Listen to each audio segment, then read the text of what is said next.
You will own nothing and be happy was a phrase that was not actually said by the World Economic Forum or Klaus Schwab, but nonetheless, their agenda is clear, and that is a direct assault on sound money.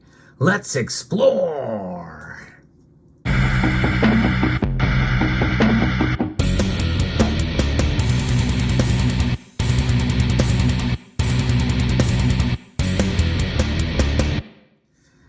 Davos, Switzerland, which is the noted home of the World Economic Forum.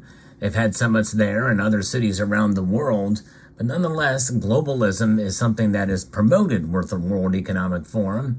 And all you have to do is just take a listen to some of their conferences to see what it's about, and you will hear things like this. In times of crisis, the role of governments is more important and more relevant than ever. What is also needed is a summit like this one to go beyond crisis management and to look into constructive ways we can build our common future. Our futures are intrinsically connected to one another, as the profound challenges to mankind, such as climate change, are globally interconnected and require collaborative responses. There you have it. That's just a small tidbit of the things that are discussed and the agenda that is a part of what this globalism is. Now, obviously, in this day and age, we are seeing a divide between East and West.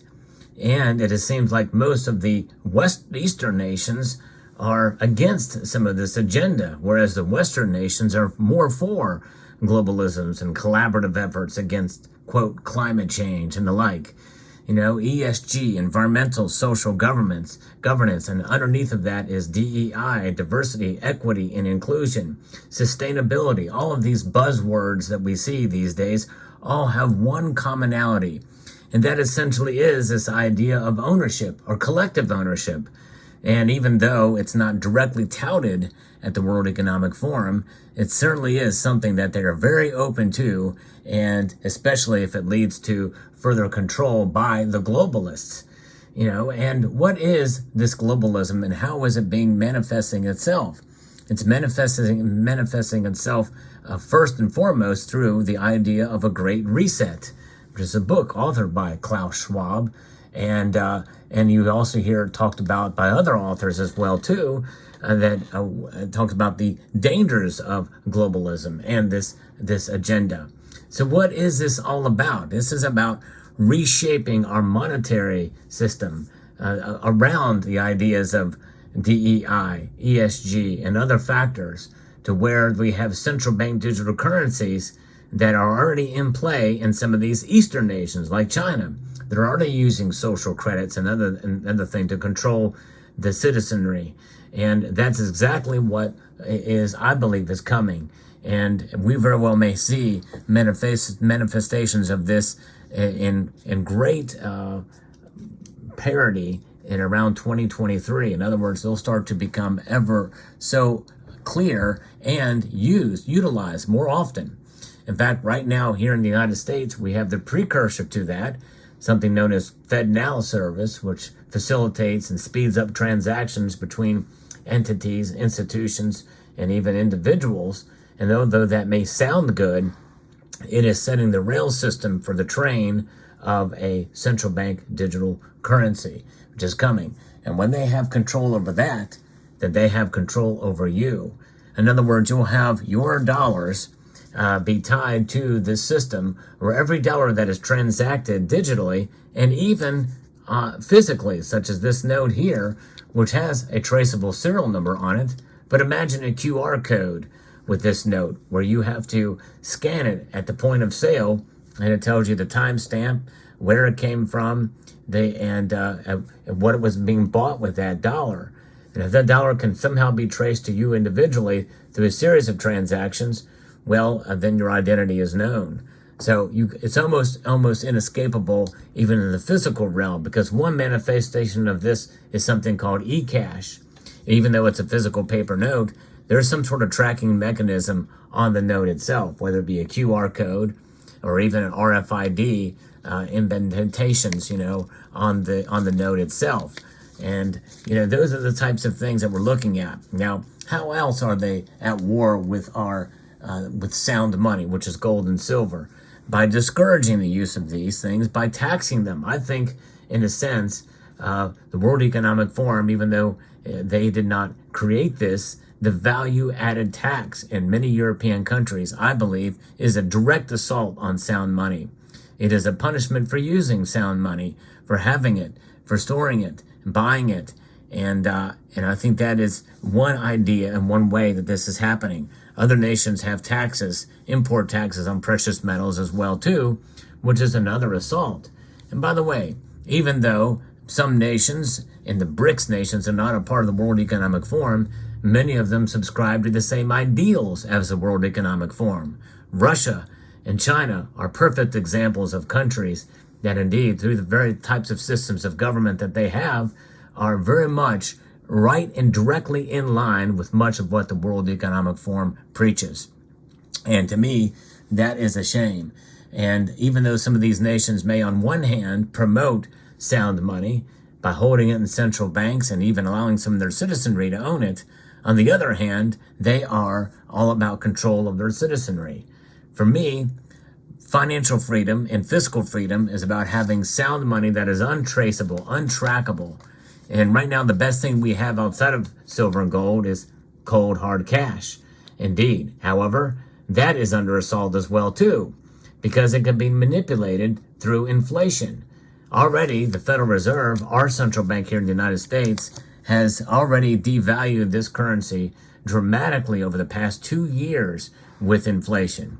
And even though we are in a period of disinflation, it is still much higher and sustained than many of them wanted or thought. At one time they thought it was transitory and it would come back the other way. Well, what does that mean? That means we would have to have a deflationary period. Well, certainly we're not here yet. And one thing that does protect us against inflation are precious metals. Over the long course of time, they will protect us from inflation as well too, which is another assault.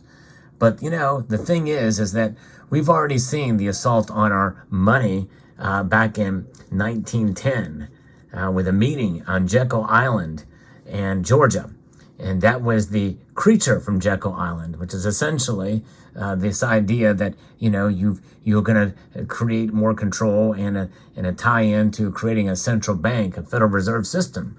Well, the first passage of that bill it was really a diluted version of what it is now, because it just kept throwing other little riders on other bills to strengthen it over the course of time. I think that's what will happen during a formation and a creation of a central bank digital currency here. And I think a lot of that can be tied to Davos, Switzerland. The monster from Davos, which is this idea of the big push for central bank digital currency, which is essentially what the Great Reset is all about. And the United States is already exploring this through executive orders from our president, and with a FedNow service being implemented, it's already underway in terms of setting the backdrop for it, the foundation for it. And we start to see that, then they have a much greater chance of controlling you through this new system with a switch of a button, with an expiration date on your money. Well, one thing we know for sure is gold and silver never expire, but they are warning against it nonetheless. And, they are discouraging people from stacking precious metals. And even though it's still legal to do now, imagine a time where it may not be it may be considered, undesirable for you to own precious metals or to buy precious metals. And with a flip of the switch, they can stop it with central bank digital currencies. And even now with FedNow service, if any institutions that are tied to precious metal dealers and the like are utilizing it and they deem it undesirable or a threat in one way or another, well, they can just shut it right off. Boom, it's done. So I think it's a high time that we declare our independence from this system by stacking precious metals, holding them in our possession, because you never know when we might need them for transactions outside of that system. In fact, more and more we are starting to see more ideas of transacting outside of using cold hard cash or checks or credit cards and the like. And that's where things like the gold back can come into play for any participating businesses or individuals that want to transact with an RM note like this that's made of real gold. But coins as well, silver coins, rounds, even bars can be utilized for transactions of, and for goods and services. And there are some in this community, or some of you who are watching, I know I've interviewed somebody who has actually taken gold as payment for a service he provided. I think that's wonderful. I think that's great. The more that we can do that, I think the better. So let me know what your thoughts are about this. I believe that there is a war against precious metals, and I believe a lot of it is coming from the World Economic Forum and Klaus Schwab at the head.